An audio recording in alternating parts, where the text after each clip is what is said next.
The United States resumed airstrikes within Iranian territory on Wednesday night in response to Tehran's recent attempted ballistic missile attack targeting American military personnel in the Middle East.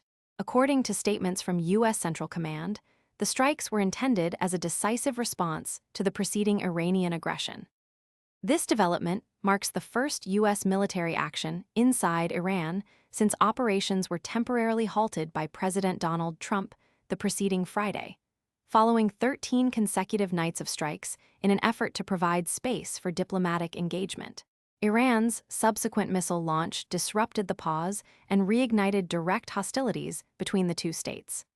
President Trump had previously indicated that any Iranian attack would be met with substantial U.S. retaliation. In remarks to the press, he reiterated a commitment to a robust response against Iran following the attempted attack. Bainam Ben Taleblu, senior director of the Iran program at the Foundation for Defense of Democracies, noted that the surprise nature of the Iranian assault signified an important shift in Tehran's operational approach, highlighting an increased willingness to embrace risk even as its military capacity remains constrained. Taleblu observed that this strategy demonstrates Iran's intent to align rhetoric with action, signaling both increased confidence and heightened danger in its regional posture. According to U.S.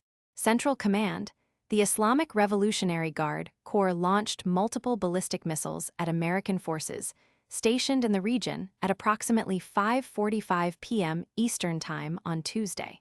All missiles were reportedly intercepted, with no immediate casualties or damage. Commenting on the broader strategic implications, Ben Taleblu cautioned that the successful interception of Iranian projectiles might not in itself suffice to restore deterrence. He argued that past patterns suggest Iranian leadership has learned it can initiate hostilities, absorb limited retaliatory strikes, and then seek to shape the timing and conclusion of each exchange. Taleblu posited that the underlying challenge is fundamentally political rather than technological, warning against an over-reliance on missile defense systems as a deterrence mechanism. The incident occurred amid escalating regional tensions, with reports indicating that Iran also targeted commercial tankers in the Strait of Hormuz. Concurrently, the United States and Saudi Arabia jointly conducted strikes against Iran-backed armed factions in Iraq in response to attacks on Saudi energy infrastructure. Notably, this represents the first public acknowledgement of Riyadh's participation alongside American forces in such operations, potentially signaling expanded regional engagement. These hostilities have further complicated already delicate negotiations regarding the management of the Strait of Hormuz. Iran recently dismissed a proposal from Oman for joint regional oversight of the waterway, insisting instead on expanded national control over key maritime routes.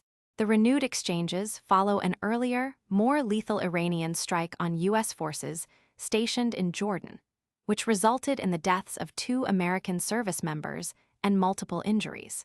In response, the United States targeted Iranian assets, but concerns persist that Tehran's perception of its ability to absorb and respond to U.S. actions allows it to shape the tempo and resolution of armed confrontations.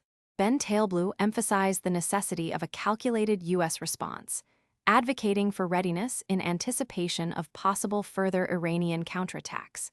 He warned that permitting Tehran to dictate the endpoint of each escalation cycle could entrench the perception among Iranian leaders that they control the pace and momentum of the broader conflict. Want to make sure you never miss our latest videos? Tap that follow button right now. If our content brought a smile to your face, made you think,